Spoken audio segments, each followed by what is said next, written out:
Hello, my name is Jessica Gonzalez, and this is my final video project for EDUC 526 at Azusa Pacific University. I would like to take a few minutes and share briefly about my experience as a student in the Digital Teaching and Learning program at APU. In January 2007, I began my education as a transfer student to APU. I was in the end of my sophomore year and decided to major in liberal studies. During my last semester as an undergrad, I heard news of a combined Credential and Masters of Education program that many of my classmates were considering. I went and met with Dr. Kaiser, and he gave me all the information about the program and even told me that I could start in it during my last semester as an undergrad to get a head start. I started the program in the spring of 2009 and was happy with my decision. It wasn't until after the first few terms that I heard about the Digital Teaching and Learning program. After years of education classes, I was really in need of a change and a challenge. I went directly to the graduate office and found out how to switch programs. After receiving my credential, I immediately began my master's classes and have enjoyed every class very much. My technical growth throughout the program is amazing. I went from knowing how to do the most basic computer operations like print, type Word documents, and create a PowerPoint to knowing how to do so many more interesting and useful operations. I now know how to restore old photos and create all types of effects using Photoshop, thanks to Professor Doyle Potter and Education 517. I know how to shoot and edit film for short commercials and educational videos for my classroom, and I know how to take professional-looking photos and create a video montage with music because of all the things I learned in Education 514 with Professor Bill Selleck.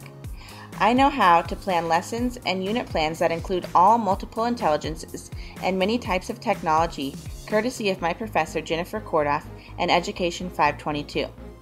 After taking Education 515 with Professor Timothy McKean, I know how to create podcasts using Audacity, create and use wikis, take screen captures, and make videos using Jing. I am positive there are many more technology abilities I have acquired because of this program, and I feel much more prepared to teach the children of this technology-driven generation. As I near the end of the program, I am filled with gratitude and excitement for all that lies ahead. The completion of this master's program means very much to me, not only because I have worked so hard for it and because I never thought I could actually do it, but also because it means a lot to my family. I was the first person in my immediate family to receive my bachelor's degree, and I will be the first person to obtain my master's degree. In high school, I was not a very determined student. I went to school more to socialize than to learn. After high school, my focus shifted drastically, and I became very driven. I realized that receiving an education is a privilege, and I was not going to take it for granted. Over the past 5 years, I have surprised even myself with how many things I have been able to accomplish, and completing this program will be the biggest and most important accomplishment of my life this far. One of the things I learned in my Capstone class Education 526 was how to do an action research project. Action research is something that all teachers and most professionals need to know how to do. I began my project by identifying a problem that I had in my own classroom. I decided to address the problem of how to effectively use classroom jobs. I chose this topic for my study because in my first year of teaching second grade, I wanted to include classroom jobs. In my mind, the jobs were in place to help foster a classroom community where every student did his or her part. Also, to save myself more time to teach lessons and not worry about the little odds and ends that needed to be done. After about 5 students had asked me if they could do their job in the middle of class, and I had other students who just completely forgot to do their jobs, I realized that I had a problem. Throughout the whole school year, I struggled to find a good system for students to use when doing their jobs. The next step was to gather research and ideas on the problem and possible solutions. After researching different ways to run a classroom job system, I began to put my new system in place. I made a list of all of the routine daily tasks that needed to be done in the classroom. An example of a few of those items in the list were paper passers, paper collectors, plant waterer, attendance taker, and supply passers. Next, I had to decide how long each person would have each job. I decided that in order to keep things simple and avoid unnecessary confusion, I would have the students keep their jobs for a whole month. Then I had to come up with a way to post or display the jobs. I did my action research in the summer, which means I was not in my regular classroom. Therefore, I didn't have bulletin boards up because I taught at a community center. The most effective way for me to display the jobs was on a pocket chart. Once the chart was ready, I needed to decide on a way to assign the jobs. I found it best for me to choose students who showed a specific strength or interest in one area and assign the jobs based on that information. That would ensure the job would be done correctly. I wrote the names of the students on flashcards and chose a time to introduce the jobs to the class. Now that the jobs were organized, I introduced them to my class on Monday morning first thing. I explained the list of jobs and what each job required. I then quickly demonstrated how to complete each job effectively and laid the ground rules for the job system. I explained that the jobs would be given today and then maintained consistently throughout the summer. At the end of July, students would be given a new job for August, as well as be required to train the person taking on their old job. By the end of the discussion, it seemed as if all the students were very excited and eager to put their jobs into action. Before the new job system was in place, I recorded 1 week's worth of interruptions that were directly related to the lack of an effective job system. These types of interruptions were students asking if they could help with anything or raising their hands to pass out papers in the middle of class.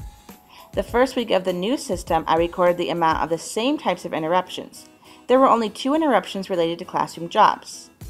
Other than that, the immediate result was amazing. I was very pleased with my action research and cannot wait to use it in my class this coming fall.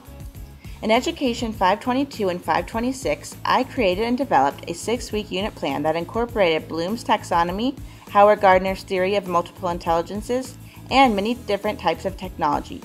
I chose to do my unit plan on the life cycle of plants and animals with an emphasis on butterflies. The unit is for 2nd grade life science, and it addresses content standards in science, language arts including reading, writing, listening, and speaking, as well as technology standards.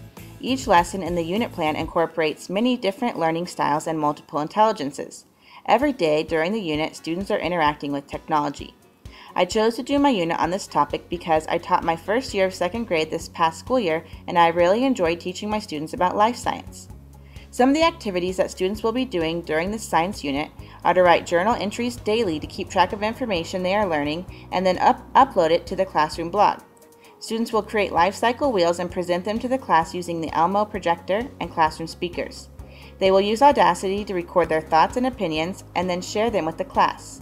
They will care for a live butterfly larva and track its growth throughout a 3-week span of time and present the information in an Excel graph. Students will complete online interactive Venn diagrams and KWL charts. They will fill out online surveys using SurveyMonkey.com, go on a field trip to the Butterfly Pavilion, make up their own science life cycle chants with hand motions, and use the flip video camera to record one another performing the chants. They will even get a chance to email their 4th grade buddies about all of the fun things they are doing in science. During this unit, students will use all types of technology, such as CDs, stereos, Elmo, computer, PowerPoint, Audacity, digital camera, flip camera, speakers, Microsoft Word, microphones, printers, USB cables, and the Paint application, as well as numerous educational websites. Each assignment will be assessed using a rubric that checks for aspects such as clarity, completeness, understanding, accuracy, collaboration, and technology expertise. The goals and purpose of this unit are that it will provide students with many different activities and learning opportunities focused on the life cycle of plants and animals. Students will participate in technology integration assignments and continue to master their skills using technology for many of the unit assignments. The objectives of the unit include, but are not limited to, students being able to recite the stages of the butterfly, frog, cricket, mouse, peach tree, and flower life cycle in sequential order, understand and explain that different plants and animals have different and predictable life cycles, recognize, define, and utilize the vocabulary words from the science text, explain in their own words that animals and plants reproduce offspring of their own kind, identify and explain different environmental factors that can affect the germination, growth, and development of different types of plants, utilize technology tools like the internet, blogs, digital camera, flip video camera, Elmo, and many other technologies, make predictions based on information they learned in the science textbook and other outside sources. As you can see, this program has prepared me for a wonderful career as an elementary school teacher who is able to create and implement dynamic lessons that incorporate multiple intelligences and technology to benefit the generation of students today. I look forward to using all of the new skills and information that I have acquired as a student at Azusa Pacific University for many, many years to come.